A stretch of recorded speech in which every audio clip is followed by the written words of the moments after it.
morning, everyone. This is Mervyn Hanley with THG News Today, right here on THG Network. I trust that you had yourselves a good night's rest. The news, of course, is powered by Carl & Sons Unique Bakery on the island of St. Martin with 3 locations in Cold Bay, on the Pondfield, and at the St. Martin Medical Center. We are programming for today, Wednesday. It's the 16th day of October.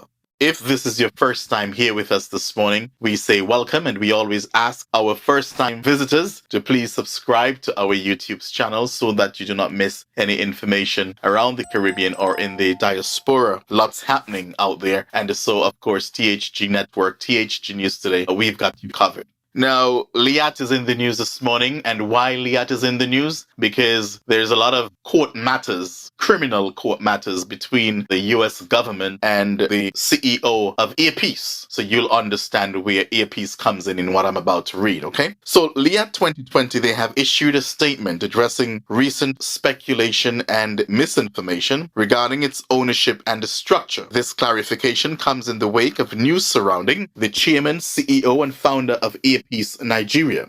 The CEO is facing allegations of obstruction of justice for allegedly submitting false documents to the government. This action was reportedly an attempt to end an investigation that had previously resulted in charges of bank fraud and money laundering against him. In light of these developments, LIAT 2020 stated that it aims to provide clear and accurate information to its customers, partners, and stakeholders. According to the statement, LIAT 2020 Limited is a joint venture between the government of Antigua and Barbuda and the Earpiece Caribbean Limited. The shareholding structure consists of 30% ownership by the government of Antigua and Barbuda and 70% by Earpiece Caribbean Limited. Both entities are incorporated under the laws of Antigua and Barbuda. The company emphasizes that the APCL is entirely separate from Earpiece Nigeria Limited. The chairman, the CEO of Earpiece Limited, holds no shares, directorship,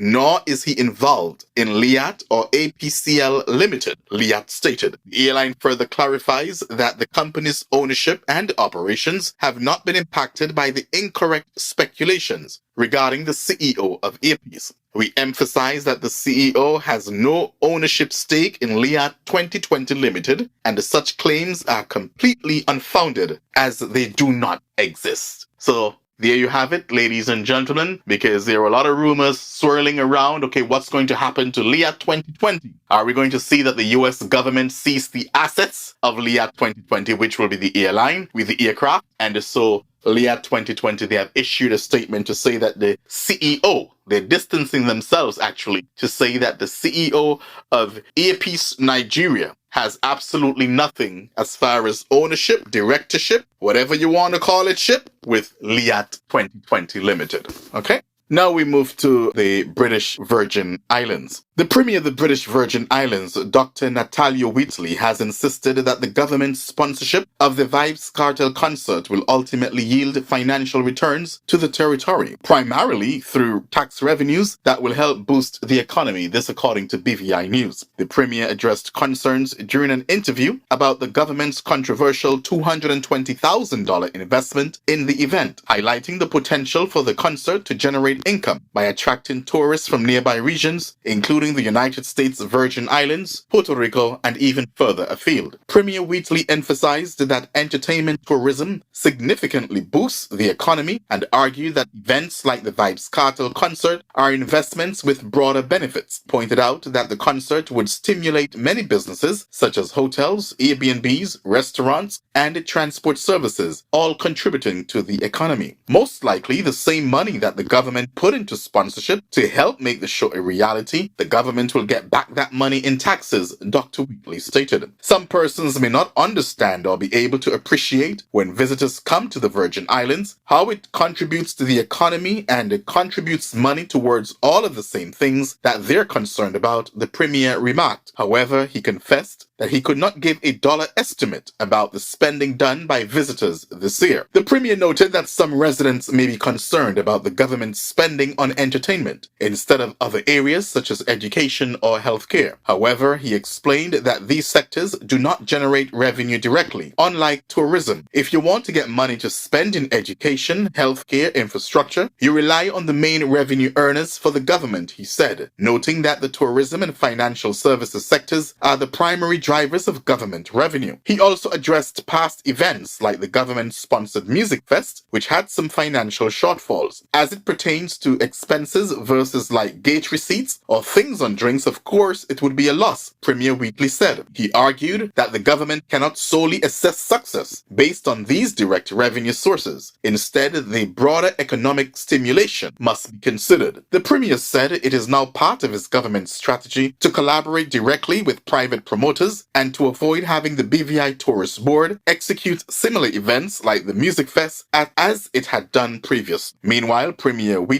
pointed to examples from other countries, such as Canada's $40 million investment in the Caribana Festival, where he said a study was conducted in that country before it realized Caribana's true potential. According to the Premier, Caribana now brings significant financial returns to the Toronto economy. He used this to illustrate the similar events in the BVI can boost tourism, noting that the Vibes Cartel concert could have a similar impact, attracting visitors who contribute to local businesses and the overall economy. That's the explanation from Premier Wheatley regarding his reasoning for giving to a private promoter $220,000 for Vibes Cartel. We also know that two ministers from the Premier's cabinet, they came out totally against this money going to Vibes Cartel. Yeah? And finally, in our news this morning, Sean Diddy Combs. He was hit Monday with a new wave of lawsuits accusing him of raping women, sexually assaulting men, and molesting a 16-year-old boy, the first time he's been sued by a person alleging they were abused as a minor. At least 6 lawsuits were filed against the hip-hop mogul in federal court in Manhattan, adding to a growing list of legal claims against the indicted hip-hop mogul, all of which he has denied. The lawsuits were filed anonymously to protect the identities of the accusers, 2 by women identified as Jane Does and 4 by men identified as John Does. The lawsuits describe alleged assaults dating to the mid-1990s, including at Combs' celebrity-studded white parties in Long Island's Hamptons, at a party in Brooklyn celebrating Combs' then-collaborator Biggie Smalls, and even in the storeroom at Macy's flagship department store in Midtown Manhattan. Diddy's legal team fires back at these lawsuits, denies the sexual assault, claims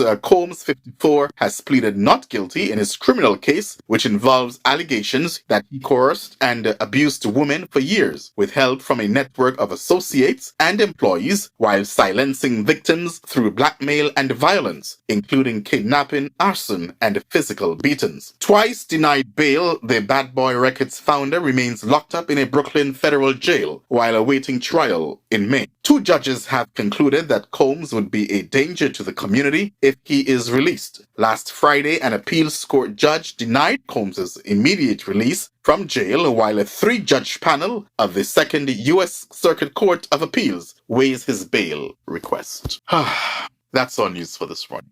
We're back here tomorrow morning, God's willing, at 6 o'clock for another edition of THG News Today with Mervyn Hanley. Hopefully we are back tomorrow. Folks, I don't know. I have to share this. I was mentioning to someone yesterday, folks say that I have a great voice and all of that kind of stuff. But I know that there are changes in my voice, and it's something that I really need to get checked out, because ever since, and I'm going to say this, and I'm going to leave it there until I can report further on it, but ever since I took that vaccine, you know, because I'm not an anti-vaxxer, and ever since I took that vaccine back in whenever it was, 2020, 2021, there has been a change in my voice, and it goes and it comes and it goes and that never used to happen before. So this morning I struggled to read the news, believe it or not. So we'll see what happens tomorrow morning. Hopefully I'm back here with you tomorrow and also on Friday. Until then, take care of yourselves and have yourselves a wonderful day. Thank you for joining us this morning on THG News Today.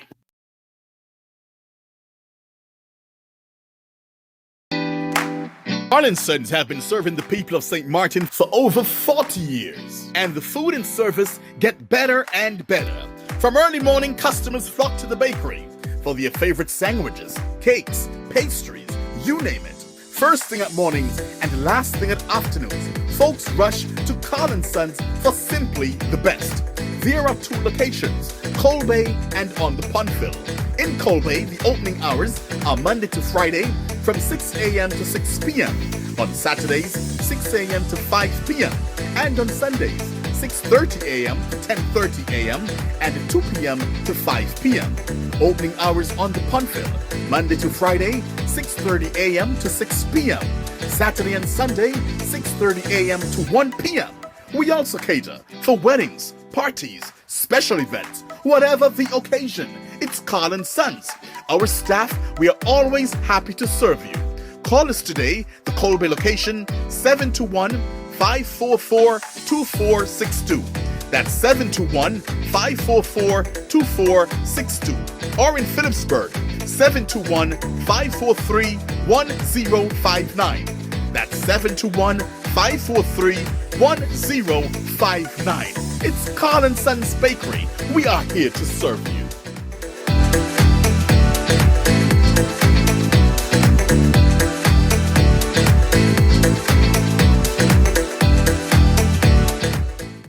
Nevis, satisfy your sweet tooth at Feaser's, the cozy spot in Charlestown, known for its mouth-watering ice cream and dal parade. We are open Monday to Saturday, 8 a.m. to 5 p.m. Come in and sample our patties, sandwiches, air-fried wings with fries, hot dogs, rotis, and now our famous smoothies, in all flavors of course. And don't forget to try the famous bus-up shut and saltfish. It's Feaser's, located at the entrance to the Cotton Jewelry Mall in Charlestown, Nevis. They are also available by phone, so place your order by calling 1-869-665-2458. Don't ask about the rest, just try the best.